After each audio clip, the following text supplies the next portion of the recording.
Je m'appelle Anne-Marie Etienne, je travaille à la faculté de psychologie et des sciences de l'éducation et je suis professeure. Les matières que j'enseigne tournent autour du concept de psychologie de la santé. Je ne vais pas dire qu'il y a à la fois des bons et des mauvais aliments.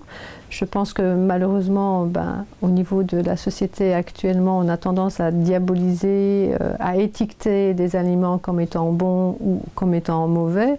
Je prendrai comme exemple la bonne frite belge, qui est plutôt stigmatisée comme étant un mauvais aliment. Or là, il y a vraiment beaucoup de controverses par rapport au fait que c'est un aliment qui est apprécié.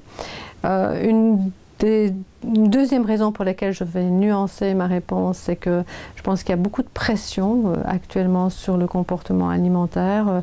Il faut absolument qu'en tant qu'adulte, en tant que parent, on ait les bonnes attitudes par rapport à la nourriture, bien cuisinée, avec des aliments toujours vraiment de qualité supérieure.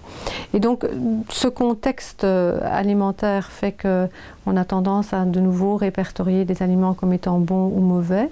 Et moi j'aimerais assez bien quelque part sortir un peu de ce contexte de bon et de mauvais et plutôt revenir aussi à des informations importantes comme je préfère certains aliments me procurent plus de plaisir, certains aliments ont un certain sens quand je les mange, plutôt que de classer les aliments en bons et en mauvais.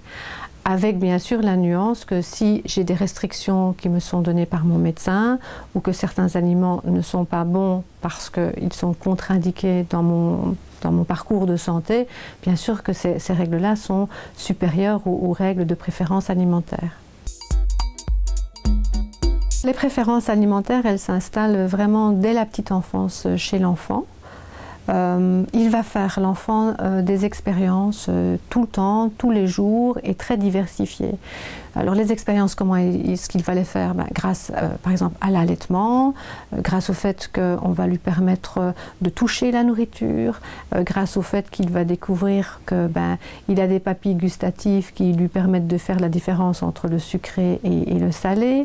Et il va encore aussi pouvoir faire des expériences en regardant les autres. S'il voit la tête de maman qui change quand il mange un aliment, ou quand elle mange plutôt un aliment, là il va se dire peut-être que ça c'est pas si bon et il va avoir tendance à ne pas vouloir manger cet aliment-là. À l'inverse, s'il voit que les gens se ruent sur un certain aliment, ils ont beaucoup de plaisir, les gens sourient, ça va plutôt l'encourager à ce moment-là à aller manger cet aliment-là.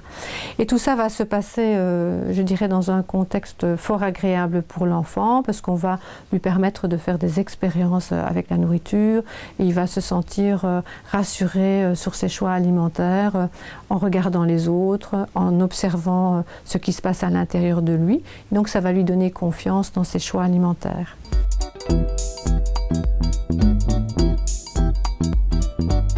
Je pense que les parents ont vraiment un rôle important à jouer dans la nourriture et dans l'alimentation de leur enfant. Je vais prendre l'exemple le plus fréquent, c'est l'exemple de rejeter un aliment. Le plus souvent, c'est quand même un légume. Alors, plusieurs explications sont possibles. La première, c'est chez l'enfant. L'enfant découvre cet aliment, il peut en avoir peur, l'enfant voit une texture qui ne lui est pas familière et donc ça peut créer chez lui un mouvement de rejet.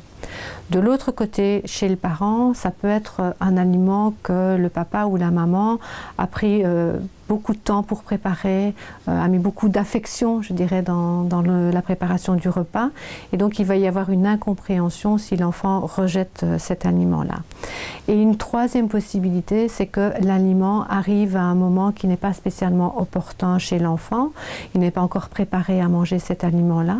Et donc, on va se trouver dans une situation de rejet, voire d'opposition entre le parent et l'enfant.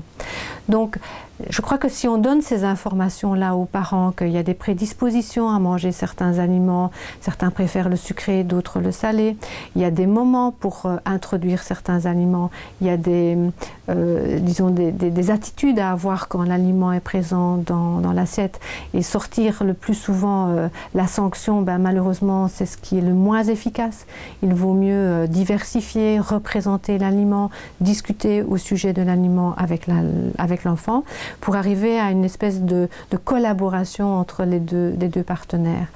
Et je dirais qu'à partir du moment où on fait ces apprentissages dans une certaine familiarité, avec beaucoup de sécurité pour l'enfant, la qualité de vie des deux acteurs, l'enfant et le parent, va être préservée.